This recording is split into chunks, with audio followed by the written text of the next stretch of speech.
Bien, amigas y amigos, fin de político, episodio 2. Esta es la ñapa exclusiva para los suscriptores en mi Patreon. O sea que si estás viendo esta ñapa es porque estás suscrito a mi Patreon, y como estás suscrito a mi Patreon tengo que agradecerte por estar aquí y por supuesto pedirte adicionalmente que te suscribas al canal de YouTube de Neomar Hernández, que tendrá por supuesto la versión abierta que tú verás los sábados de forma exclusiva, pero que los días domingos estará en versión abierta. Pero esta ñapa es exclusiva para ti que eres patreonero full.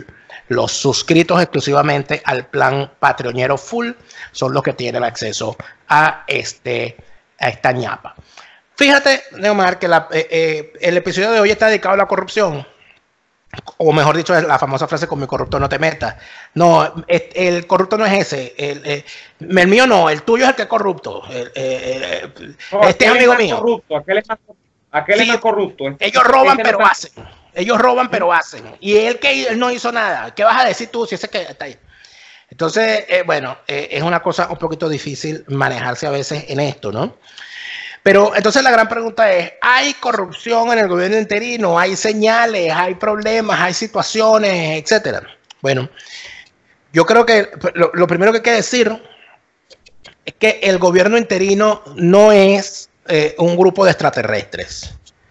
Ni nacieron hace 4 meses. El gobierno interino está conformado y principalmente encabezado por un dirigente como Juan Guaidó, que está en la política por lo menos desde el año 2008. La política como dirigente político fuera del movimiento estudiantil. Eso de alguna manera permite decir lo siguiente, que yo lo he dicho muchas veces. O sea, no se le puede pedir a Juan Guaidó más de lo que él es. Él es miembro, él es en este momento el máximo dirigente de una clase política, donde están desde un extremo los Henry Falcón, los Manuel Rosales, los Henry Ramos Alú, hasta el otro extremo los Ledesma, los María Corina Machado, los Pedro Mario Burelli, etcétera. O sea, ese es el conglomerado completo opositor, y el jefe de todos ellos, porque todos ellos lo reconocen como su jefe, es Juan Guaidó en este momento.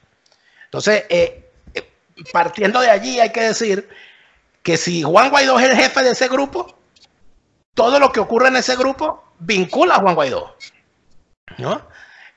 Porque si Juan Guaidó se reúne o responde o concierta acciones con Manuel Rosales, pues habrá que decir que si Manuel Rosales es corrupto, Juan Guaidó lo tolera.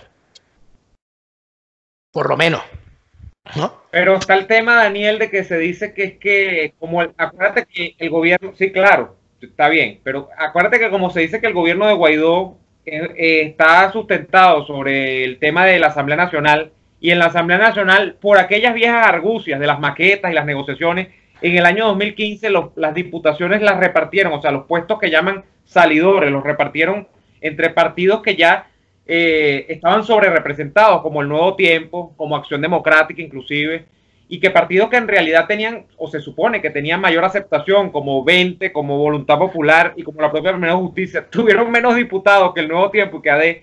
Está el tema de que esos partidos, AD y el Nuevo Tiempo, y tú estás hablando de Rosales, tienen muchos diputados en la Asamblea Nacional, y que si Guaidó se pone belicoso con Rosales, entonces esos diputados se van a poner belicosos con él en la Asamblea. Y como todo pasa por la Asamblea, porque el centro de articulación del gobierno, que no ha logrado cuajar, porque esa es la otra verdad.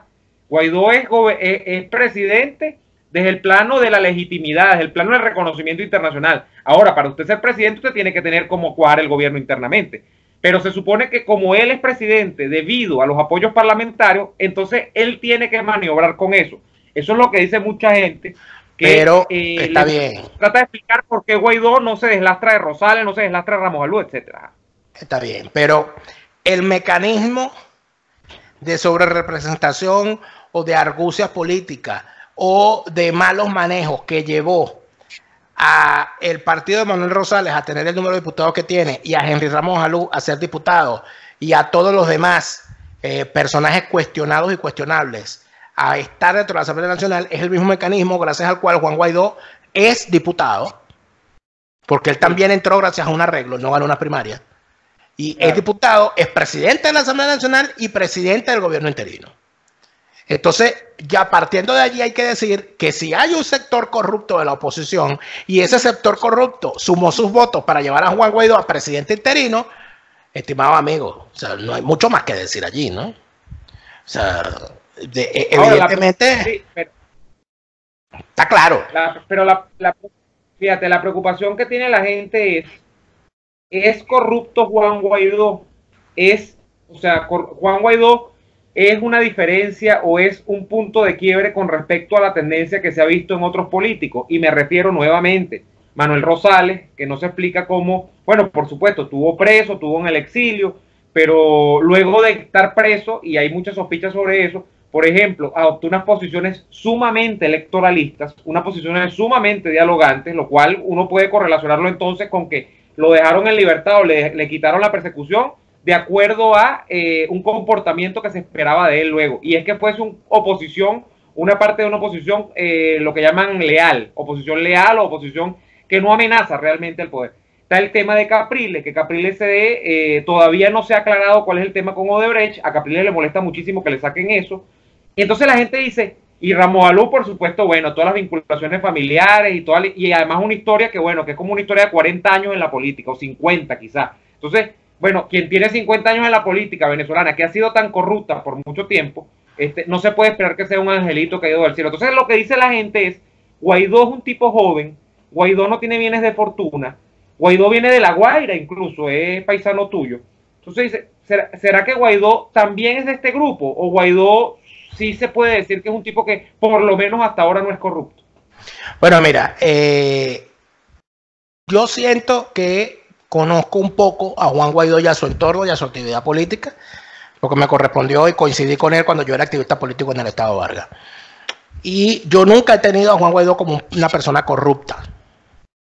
Pero como el tema es que el sistema político venezolano es corrupto y corruptor, sí. Entonces uno termina haciéndose la pregunta es, con respecto a ciertos políticos, ¿no es corrupto o es que no ha estado en la posición que requiere para desatar sus acciones corruptas? Esa es la pregunta que hay siempre con respecto a un político. Y por eso es que el venezolano te dice, bueno, ¿y tú también no lo harías? O sea, como diciendo, bueno, si tú llegas a presidente, bueno, no, lo que pasa es que tú lo que fuiste fue concejal. Y como concejal no tenía nada que manejar, pero cuando llegaste a presidente te robaste hasta el agua en los floreros. Entonces, eso es siempre una sospecha que hay. Y por eso es que uno tiene que hacerle caso al instinto y al olor. Y entonces aquí voy a relatar algo importante. Desde hace por lo menos un mes y medio hay un ruido bastante fuerte en el entorno de Juan Guaidó, con personas que han sido señaladas directamente por actividades que no son transparentes. Y hay dos personas que empezaron a ser mencionadas de una forma, bueno, abiertamente. Uno de ellos, Roberto Marrero, que ha sido durante años parte de actividades opacas porque se ha encargado de la recolección de plata para su partido Voluntad Popular. Y todos sabemos cómo se recolecta plata en la política venezolana que hablamos en el episodio ya, ¿no? Y además de eso empezó a señalarse que el señor tenía control del acceso al presidente Guaidó. Entonces, como él tenía el control del acceso, porque era el director de despacho y era el que decía quién entraba y quién no, inclusive tuve, porque puedo decirlo, se dio el caso de que Marrero era capaz de sacar jefes políticos, altos jefes políticos de la oficina de Guaidó cuando Guaidó tenía una reunión. Te estoy hablando de sacar a Ramos Alú, de buscar la manera y sacarlo, ¿no? Y eso, de alguna forma, el tener ese control del acceso en un sistema corrupto, con una persona corrupta, le da la oportunidad de vender el acceso. Ah, porque si yo me quiero reunir con Juan Guaidó, tengo que caer con este. Y el tipo además dice, como este se quiere reunir con Guaidó, yo le voy a pegar. Ha sido una máxima, una costumbre en la política venezolana de todos los tiempos. Y de alguna manera ocurre esa situación. Entonces, la otra cosa es que entonces empezó a sonar de que cuando el tipo, de que en las giras y todo aquello, para pagar las giras y las actividades, el tipo colectaba y martillaba. Y en medio de eso, ya la cosa, todo el mundo lo sabía, de que él andaba en eso. Y la otra persona que empieza a ser señalada por esta situación es Roland Carreño, que es la persona encargada de la organización de Voluntad Popular, y todos sabemos que el secretario de organización de los partidos en Venezuela normalmente son los más cercanos al tema de la finanza. Claro. Sí. Mucho más cuando a Roland Carreño se le encarga, porque parece que evidentemente esa es su especialidad, de cuidar a la primera dama en su vestimenta, sus apariciones públicas y todo lo demás. Y entonces por ahí empezaron cuentos de martillo y todo eso. Pero entonces cae en desgracia Roberto Marrero, porque el régimen lo agarra, lo acusa de terrorista y de quién sabe cuántas cosas más. Y entonces, a partir del momento en que cae Roberto Marrero, empiezan a sonar otros personajes. Porque algo que no se sabe, cuando cae Roberto Marrero, cae un poco de gente también, que nadie los conoce y que nadie los menciona. Está el caso de Juan Planchar, por ejemplo, y están otros casos de gente que no se sabe quiénes son, que el país no los conoce, pero formaban parte del equipo de Juan Guaidó o de Roberto Marrero al servicio de Juan Guaidó. Gente que se ha tenido que ir de Venezuela, gente a la cual le han perseguido su familia, gente que no tiene los que no tienen pasaporte de otro país, no tienen cómo establecerse en otro país, porque ni siquiera puede decir, mira, pero es que yo me cargaba de recoger la plata que le mandaban a Marrero. O sea, no tienen ni siquiera cómo buscar protección en otro país. Y dentro de toda esa gente, entonces empiezan los rumores. Dicen, no, a Marrero lo entregaron porque necesitaban sacarlo del medio para controlar el acceso y para controlar la finanza.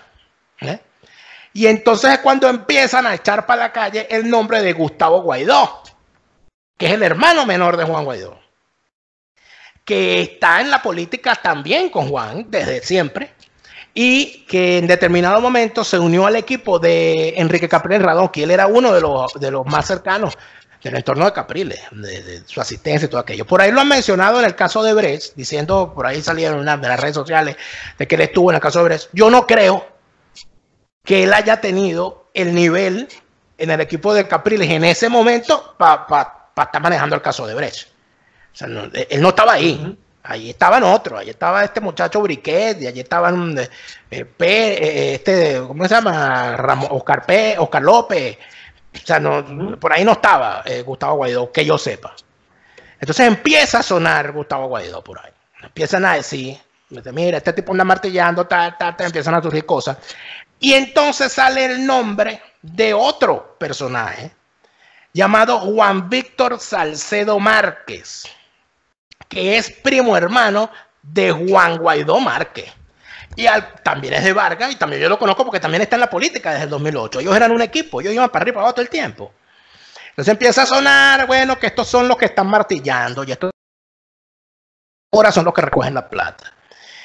Y se habla de montos y se habla de que le han llegado a mucha gente, que le han pedido a mucha gente, y hay gente a la cual le han pedido dinero a cambio de determinados favores que no se le han cumplido, o hay gente a la que le han llegado a pedir y les han dicho que no y los han echado para la calle, y eso empezó a rodar, y eso estaba en manos de muchísimos periodistas. Nos llegó, comunicadores, periodistas, personas de medios, etcétera, llegó el cuentico, y el cuentico estaba rodando.